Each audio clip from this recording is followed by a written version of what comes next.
दोस्तों नमस्कार। पूर्वी गुजरात और दस्तक दोनों में आपका बहुत बहुत स्वागत है। मैं हूं आपका दोस्त मयूर जानी। और आज इस मुद्दे पे बात करना ये हमको लगता है कि आपके साथ जरूरी है। देखिए, गुजरात में अचानक से ये सब जानते हैं कि कुछ दिनों पहले ये सरकार ने एक निर्णय ले लिया कि जमीन की जो कीमत होती है सरकारी स्तर पर, तो सरकारी हिसाब से एक अलग होता है मामला, एक होता है मार्केट वैल्यू। ठीक है। पर एक जमीन की सरकारी कीमत होती है जिसको यहाँ कहा जाता है जंतरी। गुजरात में इसको जंतरी कहते हैं, हिंदी भाषी प्रदेश में शायद उसको कुछ और कहते होंगे। पर कुल मिला के ये है कि एक जमीन या एक जो पूरा इलाका होता है, अब वो एक एक हाईली डेवलप्ड होता है, एक अंडर डेवलप्ड होता है, एक दूर सुदूर होता है। तो हर एक इस स्तर की अलग अलग प्रकार की जमीन की कीमत अलग अलग होती है सरकारी आंकड़ों के हिसाब से, सरकारी मूल्यांकन के हिसाब से। उस जंत्री को सरकार ने अचानक से जो जहां जिसकी भी थी जमीन की, उसको दुगना कर दिया। उसको लेकर बहुत बड़ा हंगामा चल रहा था, मचा हुआ है पिछले कुछ दिनों से। और ये कहा गया कि 4 फरवरी के बाद जो नए जो भी दस्तावेज होंगे प्रॉपर्टी के, चाहे वो रिहायशी हो या कमर्शियल हो या सिर्फ आपने जमीन ली, खरीदी, अभी खरीदी हुआ बेची क्यों ना हो, लेकिन 4 तारीख से ये नए जो दर है जो दुगने कर दिए गए हैं वो लागू हो जाएंगे। इसको लेकर बहुत विरोध शुरू हो गया। जो जितने भी बिल्डर लॉबी हैं गुजरात में, क्रेडाई जो उसका सबसे बड़ा एसोसिएशन है, उन्होंने जाके और सरकार का बड़ा एक भारतीय जनता पार्टी की जो सरकार है उससे काफी घनिष्ठ और अच्छे संबंध भी इन लोगों के रहते हैं हमेशा। तो जब वो गए बात रखने के लिए तो उनको मना कर दिया गया। उसके बाद अलग अलग जितने भी बिल्डर एसोसिएशन है गुजरात के, उन्होंने लगातार अपनी बात गुजरात सरकार और मुख्यमंत्री भूपेंद्र पटेल के समक्ष रखने की कोशिश की। लगातार मीटिंगों का दौर, बैठकों का दौर जारी रहा। और उन्होंने कहा कि ये अचानक से आप नहीं बढ़ा सकते हैं। बहुत सारे, मतलब कि सैकड़ों हजारों की तादाद में जो चल रहे प्रोजेक्ट्स हैं, जो चाहे वो कमर्शियल हो या रेजिडेंशियल हो, बहुत सारी चीजें जो है प्रभावित हो जाएगी और उसकी असर बहुत बुरी पड़ेगी।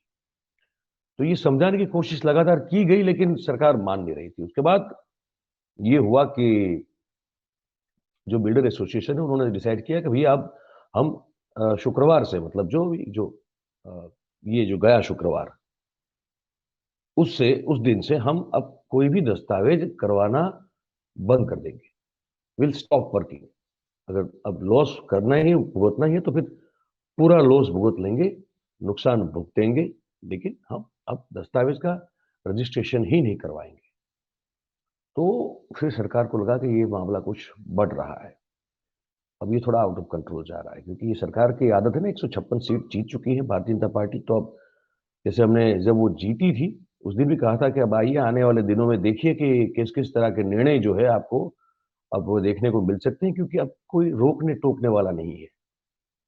और जब अगर अगर अगर जनता विरोध करेगी तो जनता को विरोध करने का इतना ज्यादा फिर जो है को वो एक जगह नहीं बचती, क्योंकि भाई आप ही ने तो जीता है सबको, इतने सारे सीट आप ही ने तो दी है, किस मुंह से विरोध करोगे।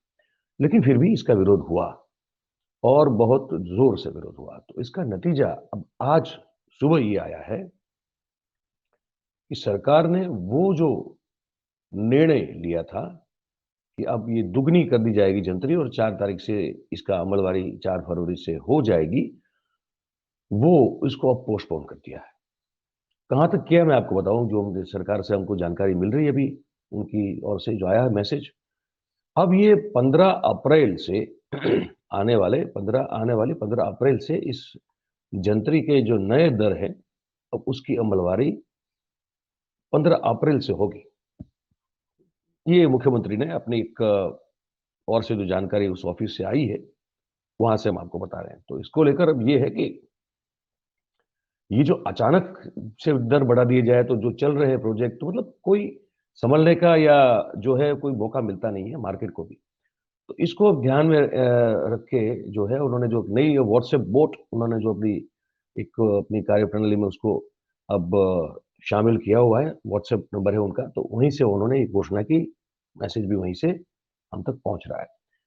तो कहा कि भाई 15 अप्रैल से ही इसको अमलवारी में लाया जाएगा, क्योंकि राज्य का जो रियल एस्टेट क्षेत्र है और जनसामान्य के लाभालाभ और हित भी उनसे जुड़े होते हैं, तो वो व्यापक हित को देखते हुए ये निर्णय लिया गया है कि अब इसको 15 अप्रैल से करेंगे। सवाल ये बनता है कि जब ये आपको पता था कि ये विरोध होगा, तो इतना जल्दी इसको लागू करने की क्या ज़रूरत थी अचानक से? मतलब जैसे रात को सपना आया और सुबह उसका आपने उसको अमली जामा पहना दिया, तो ये भी एक बातचीत हो रही, लेकिन फिर ठीक है। अब 15 अप्रैल से इसको लागू किया जाएगा। और ये इसको लेकर बहुत बड़ा एक चला पिछले कुछ 1 हफ्ते में। 1 हफ्ते से ज़्यादा, मतलब 10 एक दिन के आसपास का समय ले लीजिए आप। तब से ये चला, और ये बिल्डर लॉबी और रियल रियल एस्टेट वाले जितने भी लोग थे, क्योंकि ये देखिए ऐसा होता है, भाई यही तो लोग हैं जो पार्टी को चंदा-बंदा देते हैं। पैसे तो यही हैं, जिसको कहते हैं अंधाधुंध पैसा कहाँ है? ज़मीन में है। और गुजरात के बारे में अगर आप जितने लोग न जानते हो बता दूँ, यहाँ ज़मीन और रियल एस्टेट से कोई बड़ा धंधा है नहीं। आप जितने भी औद्योगिकरण की बात कर लें, जितने इंडस्ट्रियलाइज़ेशन की बात कर लें, हम ऐसे बहुत सारे महानुभावों को जानते हैं, और जितने को नहीं जानते, वो उनकी तादाद तो पता नहीं और कितनी होगी, कि वो इतना इतना एक-एक साल में वो 2-2 हज़ार करोड़, 5-5 हज़ार करोड़ से लेकर 10-10 हज़ार करोड़ रुपए का मुनाफ़ा करते हैं, ज़मीन की खरीद-बिक्री से। और फिर इसके बाद एक लॉबी है जो जिसको कहते हैं हम बिल्डर लॉबी, जो उस पर जो है कोई ना कोई एक कंस्ट्रक्शन खड़ा करती है, वो एक अलग है। ये सब जुड़े हुए हैं, और ये सब लोग जो हैं वो भारतीय जनता पार्टी से लंबे अरसे से जुड़े हुए हैं। और ये सब लोग जो हैं वो जब-जब ज़रूरत पड़ती है पार्टी को, जो पार्टी फंड होता है, ये हमको बताया गया है कि वो वही लोग हैं जो बहुत बड़े पैमाने पे पार्टी को फंड भी जब भी होती है तो ऑफ़िशियली करते हैं। तब ऐसे लोगों को आप अचानक से नाराज़ कैसे कर सकते हैं? ये फिर भी इनकी कोशिश थी कि भैया अब क्या कर लोगे आप? हमने बढ़ा दिया, अब तुम चुपचाप जो है पैसा भरो। लेकिन फिर आखिरकार ये हुआ कि उनकी माँग जो है, वो उस पर सोचना पड़ा, और फिर ये 15 तारीख को 15 अप्रैल तक इसको टालना पड़ा। अच्छा, अब इस दौरान हो क्या रहा था, ये सब बड़े सतर्क हो चुके थे, तो उन्होंने जो है अलर्ट होके हर राज्य में हर एक तहसीलदार कचहरी, हर एक कलेक्टर कचहरी, वहाँ इनका जो एसोसिएशन के छोटे से लोग ही जाते थे वहाँ पे, अपना एक जो है आवेदन पत्र वहाँ देते थे, और उसको फिर मीडिया-वीडिया सब बुला के, लोकल मीडिया से लेकर हर कोई बुला के उसको जितना हो सके उतना हाइलाइट भी करवाते थे। तो एक तरह से उन्होंने एक प्रेशर बिल्ड करना भी शुरू किया, और आम लोग तो देखिए भई, आप आपके और हमारे पास तो पैसा जब आएगा, तो अगर हमारी पहुँच से अगर अचानक से बजट से बाहर हो जाएगा, तो क्या आप घर खरीदोगे? क्या आप दुकान खरीदोगे? क्या आप ऑफ़िस खरीदोगे? भई at the end of it तो आपके पास एक एक एक छोटी-सी मूड़ी होती है, कैपिटल होती है, बाकी आप बैंक के लोन पे जाते हो। और कोरोना काल के बाद तो इतने लोगों की सिविल रिपोर्ट खराब हो चुके हैं कि अब तो भैया लोन किसको मिलेगी, किसको नहीं मिलेगी, ये भी एक बहुत बड़ा एक सवाल बन के जो है वो आस-पास घूम रहा है सबके। तो ये सब हुआ, और उसके बाद सरकार को लगा कि थोड़ी हो सकता है थोड़ी गलती हो गई है, जल्दबाज़ी हो गई है।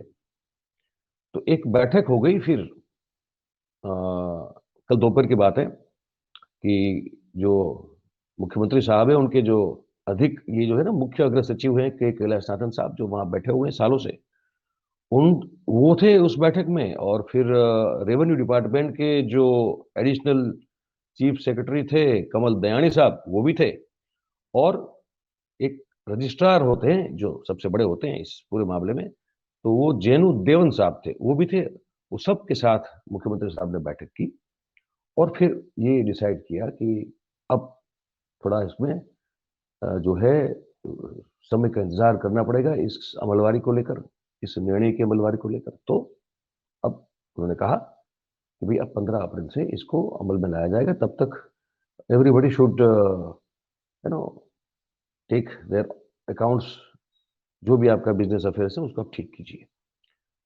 तो इसको अब जो है जितने भी बिल्डर एसोसिएशन है, सबने इस निर्णय को, सरकार के निर्णय को स्वीकार किया है।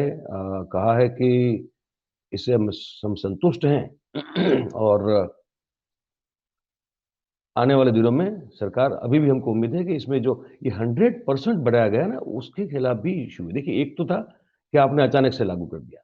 दूसरा कि आपने भाई साहब 100% बढ़ा दिया, मतलब दुगना कर दिया।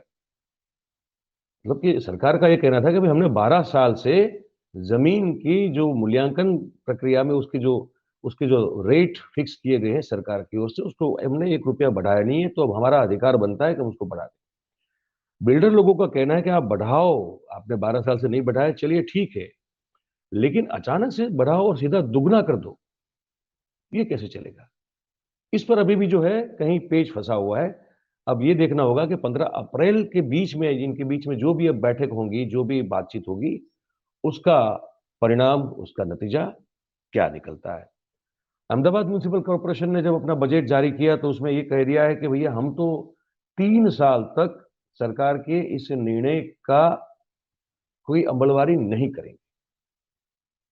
जो अहमदाबाद म्युनिसिपल कॉर्पोरेशन की हद में जो भी कंस्ट्रक्शन हो रहा है, जिसका आपको बीयू परमिशन अहमदाबाद म्युनिसिपल कॉर्पोरेशन से लेना है, वहाँ हम 3 साल तक नहीं करेंगे, वो तो उन्होंने घोषित कर ही दिया है।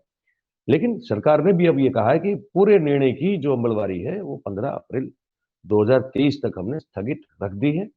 तो आप जो है मैंने कहा कि इस दौरान अभी से लेके 15 अप्रैल के दौरान सरकार और रियल एस्टेट वाले, सरकार और बिल्डर एसोसिएशन वाले जो भी हैं, उनके बीच में क्या बातचीत होती है, उसके ऊपर जो है पूरा मामला अब टिका हुआ है। तो इसका एक कारण अब देखिए एक असर ये भी देखने को मिल सकती है आने वाले ये 2 महीने के बीच में कि जिस तरह से प्रॉपर्टीज़ की खरीद-फरोख्त, बिक्री सब जो हो रहा था, उसमें अब थोड़ी आपको मंदी नज़र आएगी। लोग थोड़ा देखेंगे, समझेंगे, सोचेंगे, ये भी देखने की कोशिश करेंगे 15 अप्रैल के बाद क्या होने वाला है।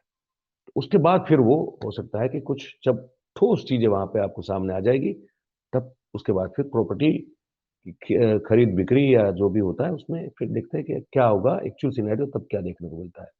अभी इन सब के लिए स्थिति जो है वो तरल है, सॉलिड नहीं है, ठोस नहीं है।